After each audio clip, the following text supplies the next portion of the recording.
the Markman, and today I will be showcasing my top 12 McFarlane figures of 2025. Almost everybody did a top 10, mine will be top 12. It's like one figure per month. But before we start, just a simple request, please subscribe to my channel. So are you ready? And welcome to the Markverse. Before we go to the top 12, these are my 3 honorable mentions. The classic Dr. Fate. His figure is vibrant, has a wide cape, and it has great likeness to the Silver Age Fate. The major reason I did not include this to my top 12 is because it does not have any accessories and it is so simple. Next is Jade. The body proportion is perfect, not like other female figures. Her looks is close to the source material. The paint and articulation are decent. I am glad that they included the power effect that could be used as a substitute for her hands. I just feel there's no vibe to put this in my top 12. Last is Wonder Woman. This is with Godzilla. Aesthetic-wise, this is lovely. I could not see any paint issues. It was colored well with vibrancy. The face sculpt, superb. The details of her costume are the things I want to see in her figure. Though she has the classic body type which is not that muscular, I do prefer a modern body type. But my major issue, is the loose ankle joints. She also has restricted head movement. That's why she's just in my honorable mentions. Now for the top 12. I gauge them based on their overall presentability. This includes their accuracy based on their source material, their realistic design, especially their face sculpt, then their paint, costume details, and the body proportion. Their articulation, their accessories, and the vibe or aura they have will also be factors. So let's start with my number 12, the Green Lantern, Guy Gardner. His aesthetics are nice and the shade of green, perfect for me. I'm thankful with McFarlane, they included the interchangeable bowl type and modern hairstyles. Some parts of his costume though came from the designs of different comic versions, and for his vest, it's a little bulky but still I appreciate it. One major problem with this is his articulation since he does not have any diaphragm movement.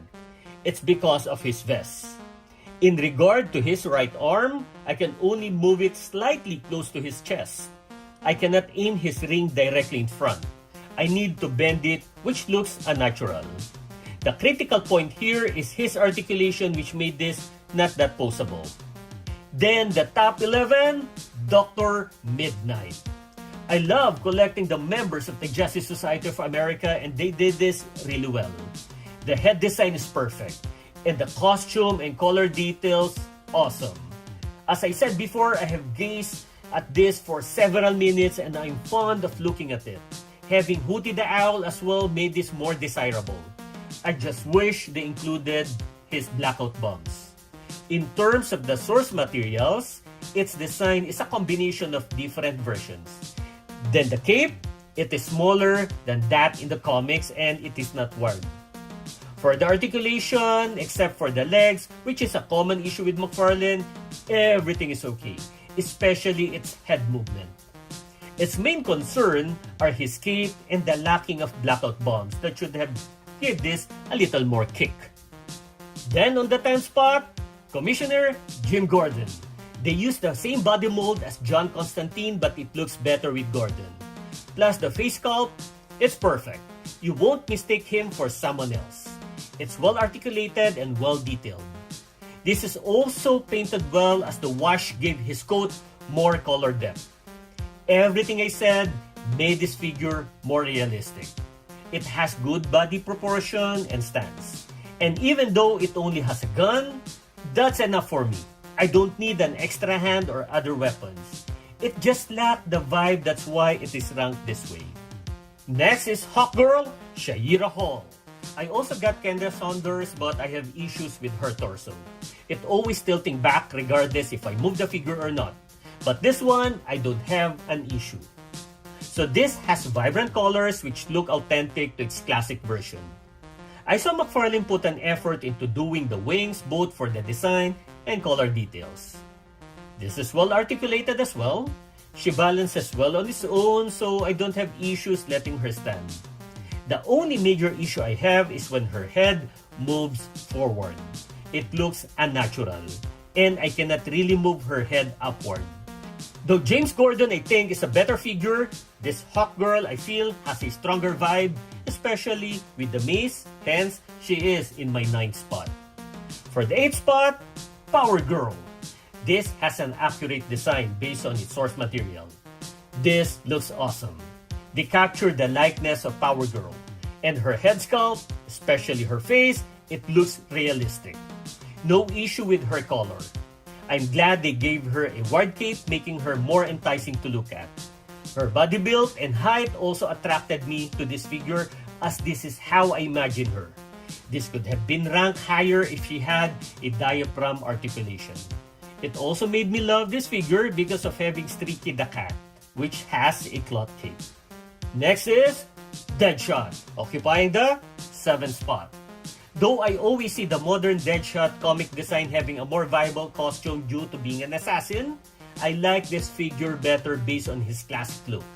And this is also the back that I like, which for me is perfect. The design accuracy and vibrant color made this attractive. This is also very poseable. He also has good number of accessories. I put him in the 7th spot as he offers balanced features based on those factors that I mentioned earlier that I use to gauge figures. But this has lesser vibes than those higher in rank. If they gave him a rifle, it could be different. I just have a weapon accessory pack, that's why I have the rifle he's holding now. Then for the 6th spot, the Batgirl, Stephanie Brown. Though there are few design inaccuracies based on its source material, the design details of her costume had offset those issues. From her head down to her boots, it looks very nice. The paint is done well, and the choice of purple shading is a bullseye. For me though, the best design features of this figure are its movable wide cloth hood and cape. This is also well articulated, therefore will be very poseable. I don't have any issue with the usual batarang and grapple gun as her accessories. Those are already expected to be reused. Up next is Justice Lord Batman. It's number 5. This is one of the best Batman I have. Just one look at him, he looks badass. I feel it captures the authoritarian demeanor of the character, especially looking at his face sculpt. So this has a strong impact. His body has a simple but solid design. It has a great paint job, and looking at his wide satin cape, it gives more enticement, especially when the light hits the cape. It has good articulation, good stance, and his batarang is designed better than the other figure. So this has a very strong vibe to me. Then on 4th spot, the Silver Age Superman. The first time I saw this up close, I told myself, this looks great. But I never pre-ordered this because more often than not, McFarlane figures of Superman are misses, especially head sculpts. But for this one, it's almost perfect. Except for few missed areas of his hair that were unpainted. The color's vibrant, and his costume brings back memories of my childhood. Its design is sweet. They also fixed the height issue. They made this taller than his previous figures, which should have been done a long time ago. This is well articulated and has a wide cape, thus making this very poseable. Aside from the unpainted parts of the hair, the major issue with this is his diaphragm joint. It's tilting back, even with the slightest movement. This might have been in my 2nd or 3rd spot if there was no diaphragm issue. So this is an almost perfect figure for my taste. For the 3rd spot, Adam Strange. Aside from the bright colors which I like, this is well detailed, which made this aesthetically attractive, especially its jetpack. I saw McFarlane put an effort into this. There are even some shadings on the side of his pants that made this figure accurate to its source material. There are 4 faceplates that you could choose from, and all are realistically designed.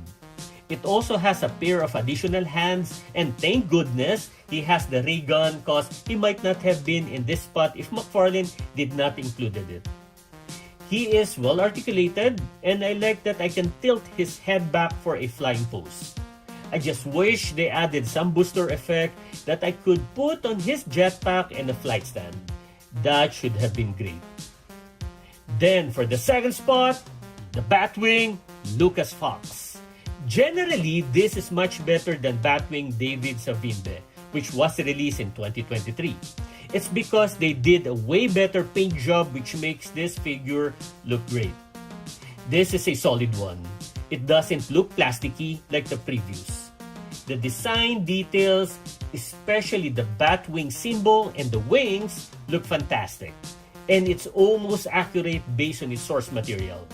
It has a great articulation, and you can tilt his head back as well to have a better flying pose.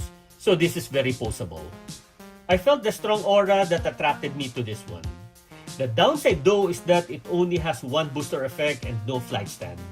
Aside from that, I don't have any issues. Plus, the strong vibe made this an enticing figure, which is why it's in my top 2. And now, my best figure of 2025 is Red Lantern Cyborg Superman. One factor I always consider on how good a figure is its accuracy based on their source material. This has so many inaccuracies, but it is simply because this is the gold label version of the regular figure, wherein that regular figure is more comic accurate. This Red Lantern is a repaint, and they had used the same mold. But the regular one is as good as this one because basically they are the same.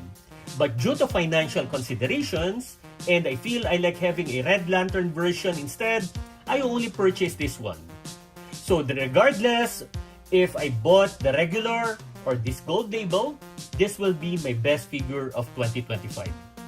So aesthetically, this looks awesome. Both the cybernetic and organic parts. The cybernetic parts look metallic instead of plasticky, making it more realistic.